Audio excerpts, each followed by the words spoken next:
যেভাবে নামাজ পড়ান এখন মসজিদে নিয়মিত আযান হবে। সিদ্ধান্তটা মিলমিশে আর কখনো আমাদের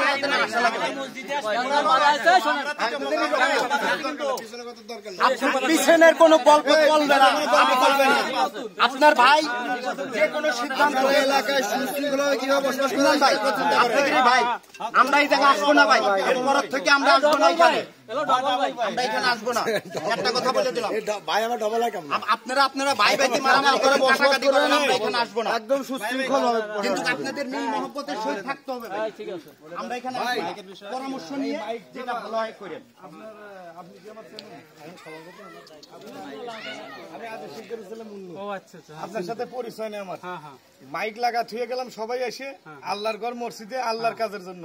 আমি থাকবো না, আপনি থাকবেন না, এই মাইক থাকবে। এই মাইকের যাতে একটা নাট মাট কেউ না খোলে, লুজমুজ না করে, এগুলো দেখভাল আপনাদের সবকিছু মসজিদের কমিটিতে।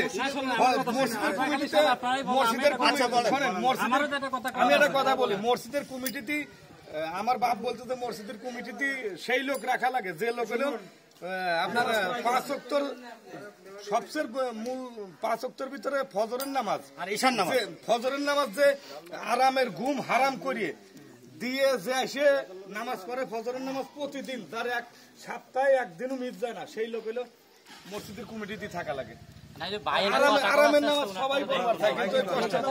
এই কথাটা কমিটি যখন আমার তৈরি হয় তখনই আমি এই কথাটা বলছি যে কমিটিতে থাকবে কমসে কম তার এক ওয়াক্ত নামাজ হলো মসজিদে ফজরের ফজর না হোক 5 ওয়াক্তের ভিতরে সে একবার আসবে মসজিদে। ফজর তো যে কমিটিতে থাকবে, ফজর তো ওয়াজিব।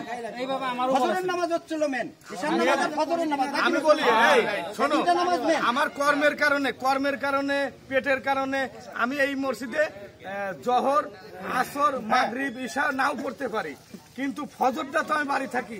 এই ফজরের নামাজ যে নিয়মিত পড়ে তার হলো কমিটিতে রাখা লাগে। আমার আব্বা শালির বিচার করে বেড়াচ্ছে, সব জায়গায় মসজিদেও সভাপতি ছিল, সোনাপুর বাজার মসজিদে সে এইভাবেই কমিটি করছিল। সে যেহেতু ফজরের নামাজ যে কন্টিনিউ করে, তাহলে আসি, ভালো থাকেন। আমি বাহির পাড়া মসজিদে নামাজ পড়বো মহদ্দেস হুজুরের সাথে। ভাই ভাইতি রাখার দরকার নাই, খান ভাই খান, আমরা সবাই বলছি খান ভাই, আমাদের রিকোয়েস্ট খান। আপনারা তো বলবেন, আপনার তো ডায়াবেটিস নেই না? আমি এই জিলাপি গুলো আমি খাইনি, অল্প একটু সমস্যা নেই, 20টা ভাই সামনে 20 না তো ভাই, আমি নিলাম তো, না নিলে ফেলা দিলে লাভ হলো।